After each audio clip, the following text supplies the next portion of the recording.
Oh, puis ça recommence, qu'est-ce que c'est que cette histoire? Oui, Ludo? Oui, Doc. Écoute, je suis complètement perdu, hein. C'est un labyrinthe ici. Par contre, regarde. J'ai meilleur, j'ai piqué une veste. Ah, mais fallait pas, j'ai prévu des vêtements pour toi. Excusez-moi, ça c'est à moi. J'ai plus de veste, ça caille.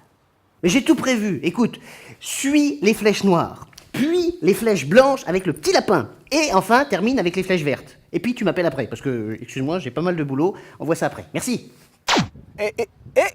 Il a raccroché.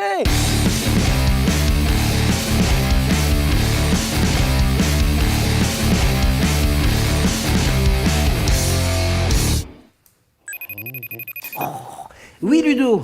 Oui, Doc, t'es sympa, mais tu comptes me faire essayer toute ta garde-robe ou quoi? Une fois je suis en noir, puis en blanc, et quoi? La prochaine tenue c'est en vert, c'est ça? Non, pas du tout, pas du tout, pas du tout, pas du tout. Je voulais que tu ressentes ce qu'est le rayonnement. Dans la première tenue, tu étais habillé en noir. Et tu avais bien chaud parce que tu es passé au soleil et il y avait absorption d'énergie. Dans l'autre cas, tu étais en blanc. Et là, tu as remarqué que tu avais certainement beaucoup plus froid. Et bien, tout simplement parce qu'il y avait beaucoup moins d'absorption. Il y avait plus de réémission de lumière. Une onde électromagnétique qui est capable, finalement, d'apporter de l'énergie, sous forme des fois même de chaleur. C'est le rayonnement infrarouge, mais aussi qui peut être absorbé par la matière, qui donc finit par s'échauffer. Tiens, pour que tu comprennes bien, j'ai ramené ici une petite expérience avec deux petites bouteilles. Une noire, une blanche, et je ramène ici de la lumière. Tu vas voir, c'est fort sympathique. Regarde ce qui se passe. Dans le cas de la bouteille noire, il y a absorption d'énergie lumineuse et la température monte, monte, monte, monte.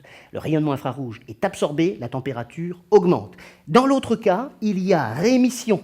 Et comme il y a réémission, la température monte beaucoup moins vite. Et regarde, regarde, regarde, il y a jusqu'à une différence de 2 degrés entre les deux bouteilles, simplement en les éclairant.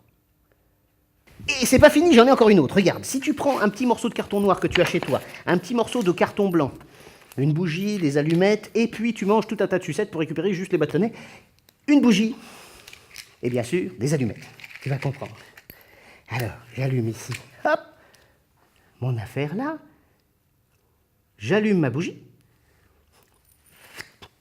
voilà, j'enlève mes bouteilles parce qu'elles m'embêtent, là, qu'on voit bien les choses. Alors, et voilà, je pose ma bougie ici. Et cette fois-ci, j'ai construit, à l'aide de papier noir, ce petit système. Ouais. Donc on a ici une partie de l'hexagone qui est en noir, de l'autre côté, une partie de l'hexagone qui est en blanc. Maintenant, je place le tout ici. Et regarde bien ce qui va se passer. La lumière produite par la bougie au centre va chauffer un petit peu partout, par rayonnement électromagnétique. Et au fur et à mesure, ce qui va absorber le plus de chaleur va faire fondre ici la cire et faire tomber la baguette. Et donc là, tu constates effectivement que statistiquement, aux endroits où c'était blanc, eh bien en fait, il y a eu moins d'absorption de chaleur, moins donc d'infrarouges qui sont rentrés à l'intérieur de la matière, la cire s'est pas mise à chauffer, et à ce moment-là, les petites baguettes sont restées bien droites. Alors que dans le cas où c'était noir, beaucoup d'énergie a été absorbée, et cette fois-ci, les baguettes se sont cassées la binette.